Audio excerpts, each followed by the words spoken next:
Raz, you grew up in the tiny town of Gulma. I've never heard of it. Where is it? Tiny little town, so it's about an hour and a half from Dubbo. It's out in the bush. So in their town, you've got a pub, and I think that's all that's in there at the moment. And there might be a tennis court and maybe a little church, but I actually grew up on a farm that was about 40 minutes from there. But Gulma's the only place locals know, and Dubbo's the only place anyone from Sydney knows, so I just say Dubbo. Yeah, right. They breed it good in the bush, eh? They bleed them tough out there, mate. That's it. What's something or someone you miss most from your childhood? Oh, good question.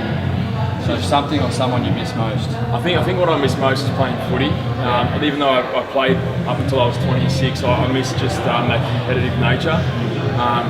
So I got my neck all done, so I can't do it again. So that was one of the things I miss, just playing contact sport for fun. Nice. So you had a successful rugby league career playing for the Bulldogs, Titans and the Roosters. What was the highlight? Relatively successful. Yeah, I was never a great footballer. I was a bit of a fringe first grader, but some of my highlights were I got to debut at the Bulldogs, with us, Sonny Bill and Steve Price and those guys when I was 18. I played in the very first Gold Coast team that was ever put together, so the inaugural team, and I got to play in the grand final with the Roosters. So I was very, very lucky for my career. So yeah, very lucky. So how many tries did you score in your whole professional career?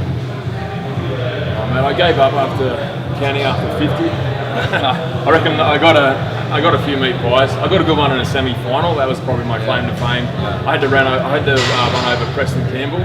He's probably the smallest player in the NRL. So if I didn't score that try, I would never live that down for the rest of my life. Small bloke with a big heart, though. Big ticker. I can tell you scored 2 tries. Oh, beautiful. I thought it was 30, but that's all right. We'll run with that. It was cut short by your serious neck injury that you mentioned before. Can you tell me a bit about that and what happened? So I got hit in a bad tackle when I was playing at the Roosters. I thought it was just a bit of a disc sprain or something, so I got injections, cortisone and local in through my neck, so nice big long needles.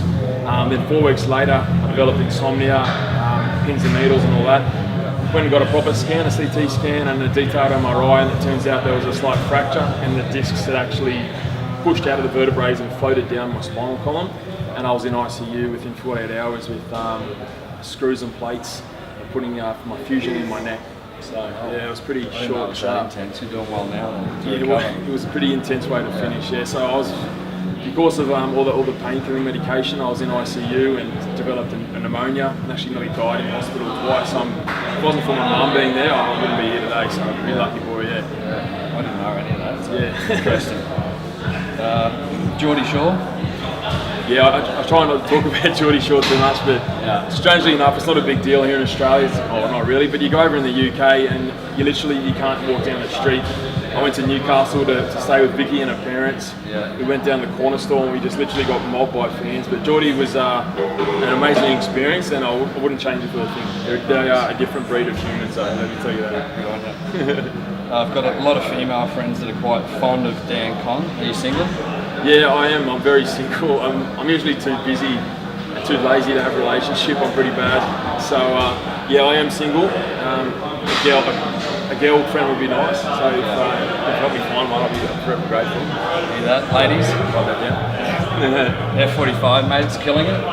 It's going really well. It's the last couple of years it's really kicked off. We'll be live in 24 countries by the end of this year, and we've sold nearly 800 franchises around the world. I'm just lucky enough to be the face of it and the ambassador, and I get to do a lot of it as an athletic director. So yeah, my role is just the athletic side, not the business side obviously, but I get to meet some amazing people around the world, and not just Australia. So you go to India, Malaysia, Hong Kong, London, it's pretty crazy and pretty inspiring about how big our reach is now. Awesome. What would be the hardest thing for you to give up? Last question. The hardest thing to give up would be training. Training? Definitely training. I mean, just doing a session with you and the boys today, you forget how much fun it is just doing some exercise with mates. Sometimes it becomes too serious when it's a business, and sometimes you don't take it serious enough because you just enjoy life a little bit too much the wrong way. But if you can have that happy balance, I just can't live without it.